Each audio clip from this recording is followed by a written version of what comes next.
अब छोलिया हो या लोबिया, सफेद चने या काले चने, सब कुछ मजेदार बने। कुछ तो सस्ता लो, सब बढ़िया लो। इसमें क्या खास बात है? थोड़े में ज्यादा स्वाद, यही तो है इसकी खास बात।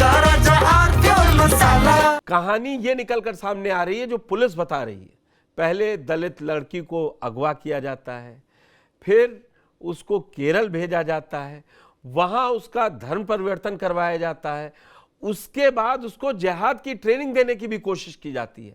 क्या है पूरा मामला, पहले ये रिपोर्ट देखिए, फिर इस पर चर्चा करेंगे।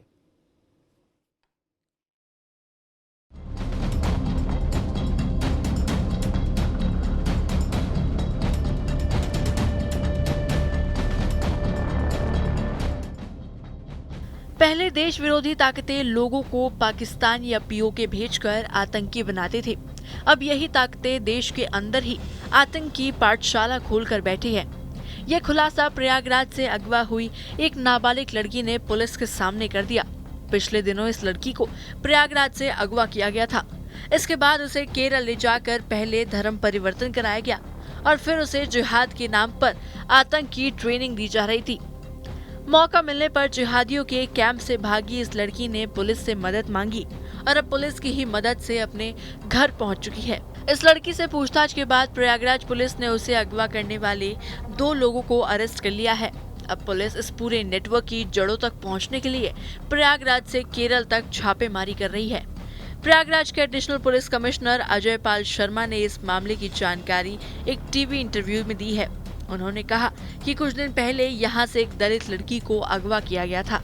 इस लड़की ने पुलिस की पूछताछ में बताया कि पहले उसे केरल ले जाया गया, जहां 3-4 दिन तक उसका ब्रेन वॉश किया गया। इस दौरान उसका धर्म परिवर्तन कराया गया, फिर उसे इस्लाम पर खतरा गिनाते हुए जिहादी ग्रुप में शामिल किया गया। इसके बाद उसे विधिवत आतंकी गतिविधियों की ट्रेनिंग दी जाने लगी। इस दौरान मौका मिलने पर वह कैंप से भाग निकली और रेलवे स्टेशन जाकर जीआरपी के सामने पूरी घटना को बयां किया। इसके बाद वहां की जीआरपी ने प्रयागराज पुलिस को सूचना दी, जिसके बाद प्रयागराज पुलिस ने इस लड़की को रेस्क्यू कर उसके घर पहुंचाया। नाबालिग लड़की को जबरन धर्म परिवर्तन कराने के उद्देश्य से पहला फुसलाकर वह प्रलोभन देके घर से लेकर गई, जिसमें उसका साथ मोहम्मद कैफ निवासी फूलपुर ने दिया, जो उनको मोटरसाइकिल से प्रयागराज जंक्शन तक छोड़ने गया।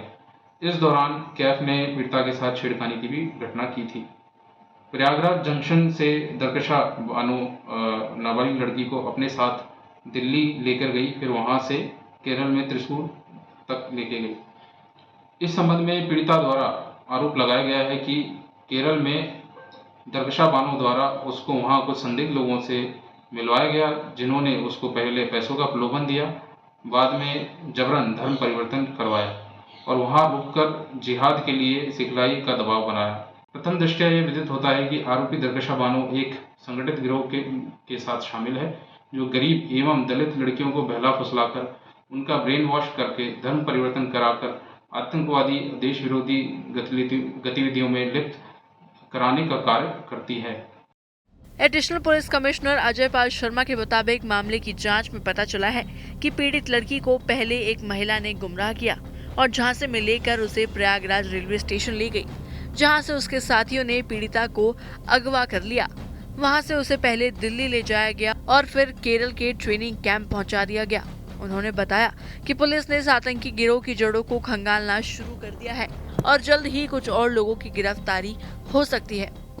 अभी तक की पूछताछ के दौरान कई अन्य नाम सामने आए हैं, जिसमें कि प्रयागराज के और दिल्ली के और कुछ केरला के कई ऐसे लोगों के नाम सामने आए हैं, जिनके विभिन्न पहलुओं से जिनकी जांच की जा रही है और हमारी अलग अलग टीमें जो हैं इसमें जो अलग अलग पहलू आए हैं उनकी जांच कर रही हैं और आगे और लोगों की गिरफ्तारी करके इसमें कार्रवाई की जाएगी। कुल कितने लोग सर इसमें इन्वॉल्व हैं? देखिए, जैसा मैंने बताया कि अभी तक इसमें 2 लोगों की अरेस्टिंग हो चुकी है और कई अन्य लोगों के सामने नाम आए हैं और अभी उनकी क्या संलिप्तता है, किस प्रकार से उनकी इन्वॉल्वमेंट रही है, और जैसा कि बच्ची ने बताया कि इस महिला के द्वारा बच्ची को बार बार ये मोटिवेट किया गया कि उसकी कम्युनिटी की और बच्चियां हैं जो माइनर थी, उनको उन्होंने पैसा दिया, जो उन्होंने इस तरह के उसको सुविधाएं मुहैया करवाई और आगे उनको बहुत लग्जरीज वगैरह उनको ऑफर की जा रही हैं, तमाम तरह के प्रलोभन उसको दिए हैं, तो उससे ऐसा प्रतीत हो रहा है कि और भी बच्चियों को इन्होंने टारगेट किया है।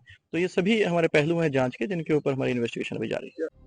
प्रयागराज पुलिस सूत्रों के मुताबिक नाबालिग लड़की के बयान पर अब केरल में जांच को आगे बढ़ाया जाएगा। दरअसल आरोपी दरकशा बानो ने पीड़ित नाबालिग को केरल ले जाते वक्त उसका ब्रेन वॉश करने की कोशिश की थी। दरकशा ने पीड़िता से कहा था कि उसने और भी बहुत सी लड़कियों का धर्म परिवर्तन करवाया है और कई लड़कियां धर्म परिवर्तन करवा कर विदेश भी भेजी गई हैं। दिनेश सिंह, संवाददाता TV9 हमारे साथ जुड़ चुके हैं प्रयागराज से। दिनेश जी, जो पुलिस इतनी बड़ी कहानी बता रही है, 8 मई को ये लड़की गायब होती है, क्या आपको लग रहा है जो पुलिस इतनी कहानी बता रही है कोर्ट में वो साबित कर पाएगी कि इतना कनेक्शन है? वो केरल में भी जा रही है और दरकशा बानो भी आ गई, दिल्ली ले गई और उसका माइंड, या कोई और पूरी कहानी है?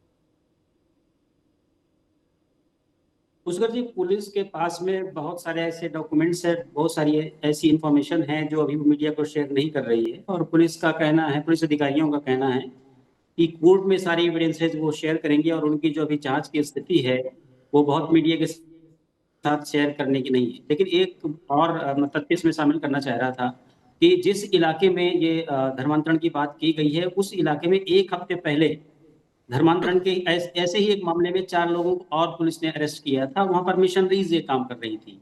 तीसरी बात, उस इलाके में जो फूलपुर का सबसे संवेदनशील इलाका है, वहां पर इस तरह के मॉड्यूल पहले भी पाए गए हैं और पहले भी पुलिस ने उनका खुलासा किया है।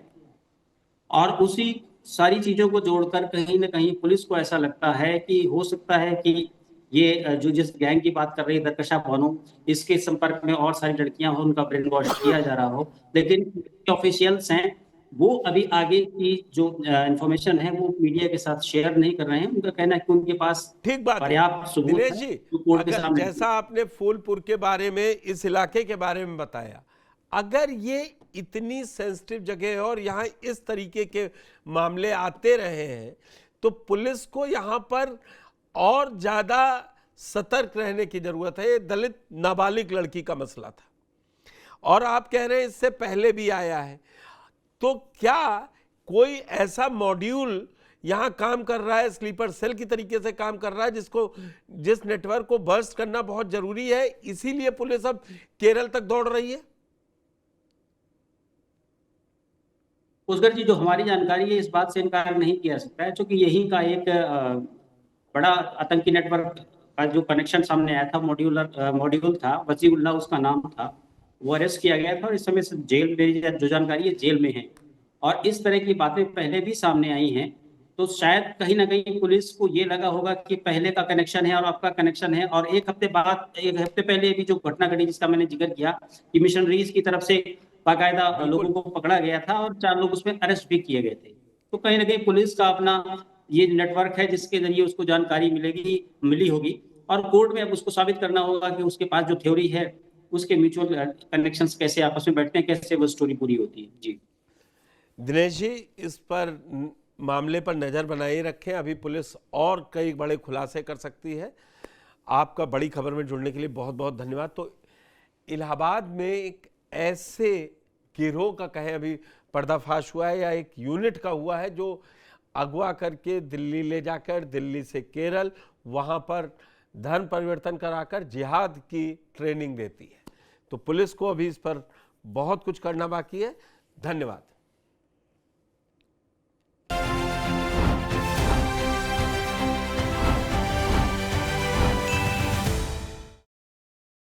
दी के हाथों का जादू और खुशबू से महकता घर, माँ की मुस्कुराहट और खाने की सुगंध। MDH गरम मसाला, क्योंकि हर रिश्ता है स्वाद से जुड़ा।